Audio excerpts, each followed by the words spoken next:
Okay, hey everybody, welcome to another episode of On the Wrist from Off the Cuff. Today we have a really special review for you of really a channel favorite, and it's a forum darling, and really it's just kind of for the micro brand lovers out there. This is kind of the preferred tool watch for a lot of people. This is of course the Helson Shark Diver, and this is a very special and new trim for 2019. Now, of course, Helson is a Hong Kong-based micro brand, and they really offer what I consider the sweet spot of micro brands, where you're getting a lot for your money. And of course, like any micro brand, they do have roots in doing some more homage style watches. But then this, to me, is their their bread and butter when it comes to kind of their original quote unquote take on a wristwatch. Now, of course, this is a dive watch. Now, some key common characteristics and design language when you're looking for a dive watch. Some things you're going to be looking for is, of course, water resistance, normally through some type of screw down crown. You're going to want something that's tough, legible, with a dive time bezel and a diver's extension if on bracelet. Now, this bad boy really hits all those items. Now, you're probably wondering why I do have this very specific backdrop there, and this ties in kind of the element, the nature of EDC and the everyday carry genre. Now, in that crowd, titanium is a big deal. Now you're gonna, titanium pen, titanium flashlight, titanium knife. So that's why I thought it would be really nice to kind of tie that in here, because from a watch perspective, titanium watches are not super popular. You really won't see a lot of high-end brands using titanium. It's really, I'd say probably the most popular titanium watch that is more mainstream would be the Tudor Pelagos. And that's a tool watch, and of course it uses titanium, and some people they wish that it wasn't in titanium. A couple other titanium watches that I've reviewed on the channel, came from Mito as a dive watch, or from Seiko with the Starks 055, which is more kind of an everyday dress watch. And now we have here with this awesome Helson Shark Diver, 38 millimeters, mind you. So this thing is not only light, it also has a small profile as well, which I think is a really nice touch. So with that said, let's go ahead and take a closer look. All right, so the 38 millimeter Helson Shark Diver. Now, what you probably remember on my channel is reviewing the 40 millimeter steel model. First thing you're gonna notice is, of course, the blue is slightly different. Here you're gonna have a little bit more of the darker kind of blue. It's a little bit more muted, more subdued. And then on the stainless steel model, it's gonna be a little bit more bright and vibrant. Both of these blues are actually much darker in real life than they're showing up on camera right now because of these bright studio lights. But I did want to get them side by side so you can see if you had a 40 millimeter model, don't worry, this one isn't significantly smaller or anything like that. It's just the right amount smaller. So if you thought that you loved the 40, but you always thought maybe a 38 would have been nice, well, Helson listened. And then also, as far as the finishing goes, I did go with the bead blast here for the matte finish versus the the more satiny brushed finish. You do have the option to go with the brush finish, but I thought, to really kind of tie into and really accentuate the fact that this is a titanium watch, I did go for that matte finish, which with the bead blast, which I think looks great. And then as you can see, there are some slight differences in the dial. Of course, the hands are a little bit different. The date discs are a little bit different because we have a Miyota 9015 versus an ETA 2824. And I think that the hands stretch out just about perfectly here on the 38 model versus them being just short. The nice thing is, though, of course, you can just angle it when you are setting the time. As you can see, like, look at that minute hand. All you gotta do is kind of angle it, and it reaches out far enough to really touch that and get it lined up perfectly. But here, these are pretty much, another change is you don't have those little hex lug there. It's just going to use the screw pins and whatnot, so that's really nice. And also you get the more modern clasp here. You're going to have very traditional, let me just let that focus, more traditional flip lock clasp, although everything's milled. Here you're going to have this great new, as you guys noticed, I believe I showed on this Shark Master model in stainless steel, which is a Seamaster 300. an homage to that model. We showed you guys this clasp, but here it's done again, just fully satinized with that bead blast, which is great. And this thing is just gorgeous and it feels great. It actually is probably the most hefty feeling titanium watch I've ever had. Other titanium watches I own almost feel wooden because they're so light and your mind kind of tricks you. Here, because of kind of the chunky, nature, you got the non-tapering bracelet. It has a step down versus a taper so that it actually can get into this this clasp here, which the width for the clasp is 18, then the clasp itself is closer to a 20, so it almost perfectly kind of flows with the bracelet there, which is really nice because you have these more solid features and whatnot, the thicker bezel and everything like that. It actually still feels quite substantial for a titanium watch, but it has that real comfort as far as kind of on your skin, the hypoallergenic nature of titanium. And again, that ties back into kind of EDC.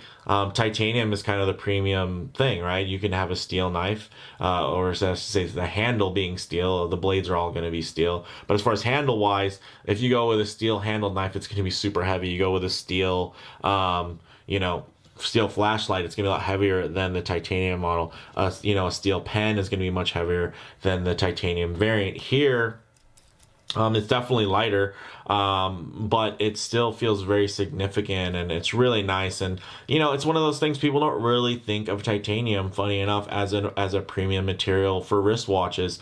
And I think that it really is. So with that little intro, real quickly, of course, this is 38 millimeter diameter, and that's 38 millimeters from here. And then it does have an 11.7 millimeter thickness, which for a 300 so another difference, 500 meters water resistance, 300 meters. So other than that, and the basic visuals, you're not going to find too much else that's different there.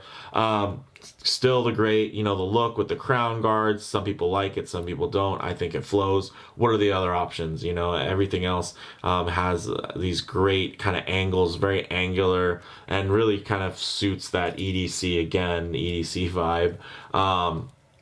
And just feeling like a tool and a tool watch and something that's built purposefully. And the nice thing is it's big, it's bold, it's chunky, but it's not a huge oversized watch. So for those of you that love that aesthetic, but you just never had the wrist to pull it off, this could be for you. For me, I have a 7.25-inch wrist, so I can pull off larger watches. I can pull off 42s, 45 millimeters.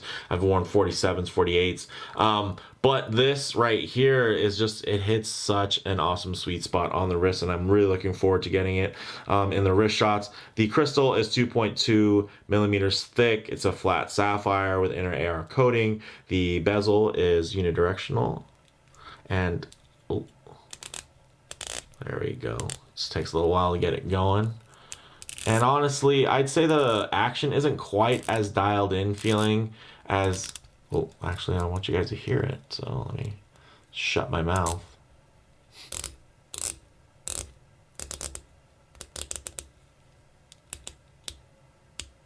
Okay, so the bezel, of course, everything lines up. It's great.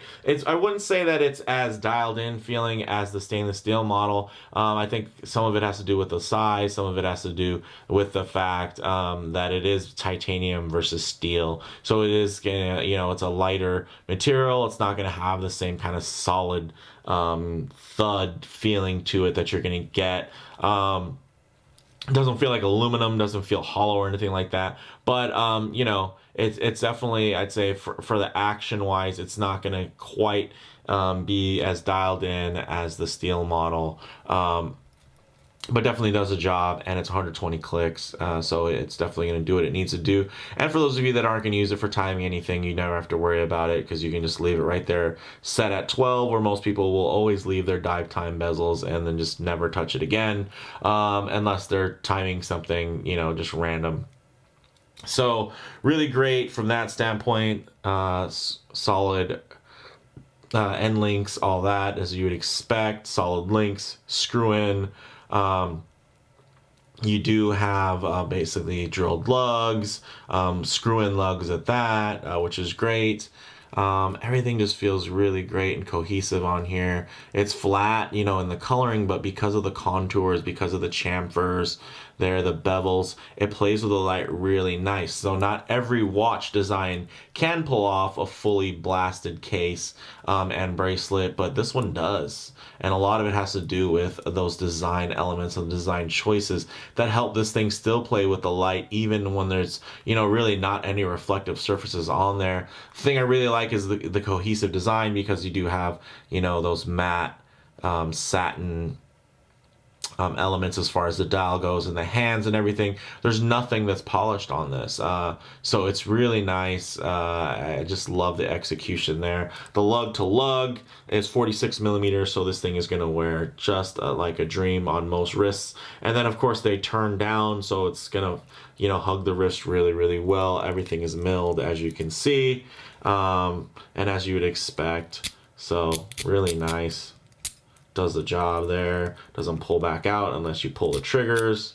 And then for here, for this piece, because it is matte versus something that's polished, it's the way it's going to grab. You know, even in here, all the machining and everything in there is also matte. So it's not gonna be as smooth when it pushes to click and pop. So I almost want to just depress and then put it on there.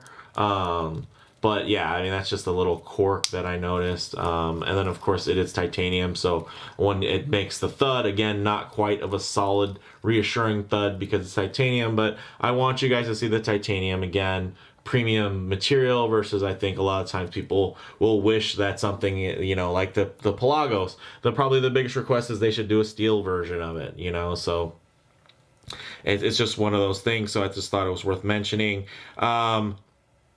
As you guys saw, the case back is solid and etched really beautifully. It has some text there. It tells you a little bit about the specs, you know, signed clasp, everything. Really nice, great angles. Look at that profile. Just gorgeous. Very thin mid case. And then you have an almost parallel, you know, slightly larger bezel than the case back, but the case back does protrude just a little bit, but just enough really to help it ride right off of your wrist, so you can get some nice, you know, you can kind of take advantage of that contouring there when you do flex your wrist. For a really comfortable wear, this has 20 millimeter lugs, which is great. And I'm just loving it. So with that said, you know, let's go ahead and get this piece on. All right, as you can see on my 7¼ inch wrist, this thing wears really well. And one of the tricks why this wears so well is because it does have wide lugs.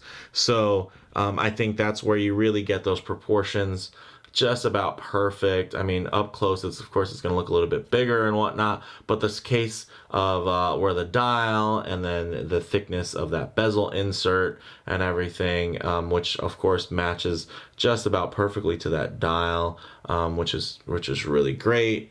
We're super nice, super comfortable. It's something you can forget about. The crazy thing is a 300-meter diver that you can forget about on the wrist, which is nice. And it's not just because of the lightness, it's really because of the way titanium interacts with your skin too. It's just more comfortable. And then you add to that you know, that blasted finish, and it's just really nice. Of course, some of these edges over here you might think of as sharp, but they don't, you know, they don't hurt you in any way. I can bend my wrist like that. You know, I wear my watches a little bit looser, so they're over the bone, a little bit lower on the wrist there. Of course, I write with my left hand, so I wear my watches on my right hand. But this thing just wears phenomenal. It's, you know, there's just not much to say, so I'll just let you guys enjoy looking at this bad boy on the wrist and picture it on your own there. You get a little bit more arm in the picture, you get an idea of scale. Maybe it can feel a little bit small and you start thinking about those dial proportions and whatnot. You're thinking this is more in the realm of, you know, an SKX 013 versus an SKX 007. But I'm loving it, and I think that it just wears super well, and it's just, there's something about it, just the whole package. Everything is just so cohesive, the way it comes together, and I'm really digging that. So with that said, let's go ahead and move into some low light transition and Lume shots. Be prepared to be impressed, guys. All right, let's go ahead and hit the lights, and bam! As you can see, this is just like you would expect from a Helson dive watch. I mean, this thing is just blasting with that Superluminova C3. I'm pretty sure it might even be the 1X mixture because this thing is just gorgeous, or it just might be that finely applied and thickly applied to where it's just glowing, just insane, just absolutely insane amounts of lume. So well done, so well executed. But let's go ahead and break out the low light so you guys can get a little bit of low light transition, get a better idea of the tone of blue that you're going to see here, get a better idea of some of the contours that are on this bracelet and this case that kind of can get washed out when it comes to you know, those really bright studio lights there. But as you can see here, you get a little bit of a better idea. So uniform on that finishing. And then you have that blue, which is a bit darker, although it's going to read much brighter here on camera and more vibrant. The blue is definitely more subdued. I wouldn't call it like a midnight blue like you would have seen on, let's say, the Helson Shark Master that I reviewed. That one is the one that's going to really appear black unless you're going to have some light on it. This one is always going to look blue, but it's going to look like a darker blue, and it's not going to be one of those ones that is going to have any hints of any other colors. It's a very true blue. It's not going to have any hints of green in there. It's not going to have any hints of purple shades or tones. This thing is just gorgeous, and I'm loving the way it turned out. So this was one where they actually released last year, and they had it with basically just a rubber strap option, and I was really taken by it. It was only available in black. Now they did release the braceleted versions, and it does have, as far as model variants go, it's all the same. I mean, they have crazy models. There's the 40 millimeters, the 42, there's the 45. You have brass, you have bronze, you have titanium, you have forged carbon fiber, you have a plethora of different finishes. You can do stainless steel, brushed bezel insert. You can do, of course, these coated aluminum inserts, fully lumed. There's sapphire inserts, fully lumed. So there's just so many options and so many different variants. But this one right here, for me, is a big standout. I mean, as much as I love that ETA powered stainless steel model at 40 millimeters, this thing is also extremely special, being at 38 and being a titanium, the full bracelet, and then you got the milled clasp. I just haven't seen that yet from a micro, honestly, to where you're getting all that. You're getting the fully milled clasp in titanium, and it is, you know, it's a ratcheting clasp at that. So insane when it comes to that bang per buck. If I didn't mention, this is $649 direct from Helson. Some of you might think that's a little bit expensive for something powered by a Miyota, but you know what? There's watches that are Miyota powered that go for over $1,000. You know, so it is what it is. I'm not hurt by Miyota movements. I think they're great. It suits this one with the thin profile. I'm not really, you know, taken aback by any type of rotor winding noises. I think it's kind of a fun feature, so it doesn't really like bother me when there's Miyota movement inside. The 9015 is a great movement. The date there, the placement, not everyone's gonna like it at that kind of 4.5 position in between the 4 and the 5, but you know what? They're gonna love it as soon as you go dark, and then bam. So, you know, you can't really get mad at that because and then it has the color matched, and then it, you know, the number 2 is in the same color font, which is white, as the wording that's on the dial. So to me, I mean, it's a perfect pair, perfect match. It doesn't stand out like a sore thumb. It's integrated nicely, and I can appreciate that. You know, maybe the only other thing that I would maybe change to make it integrate a little bit better as if they actually had a special date disc that made it parallel to the rest of the writing on the dial, so it wouldn't be at an angle, and maybe make the whole a circle, right? But I don't even know. Maybe that wouldn't even look better. That's just an idea, that maybe to make it more expensive, I guess, to make it feel more complete and more cohesive. That's an idea. I don't know how it would play, honestly, in real life. It might play better. Let me know what you guys think. But that's just an idea. But as far as comparable models go, there's really not many out there that offer the mixture of style, materials, especially for this model. I mean, 38 and it wears good. It's like 38 and that wears about perfect because of the wide lug. So it kind of is giving you the best of both worlds from that aspect. And then it has the short 46 millimeter lug to lug. So although that they're wide lugs, they're not too long lugs, and they do have a nice curve down, so they just wrap around the wrist really well, and don't offer like tons of overhang or anything like that. Really, bottom line here, when you're talking about the Helson Shark Diver 38 millimeter titanium, you're getting a lot of watch for the money.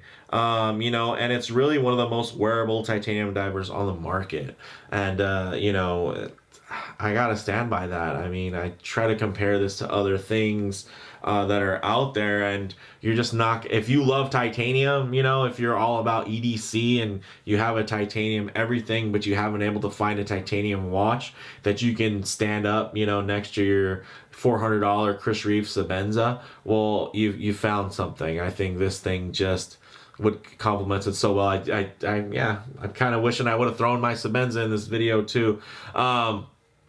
But you guys will see more EDC content as we move forward, you know, into 2019 and beyond, which I'll be integrating more and more.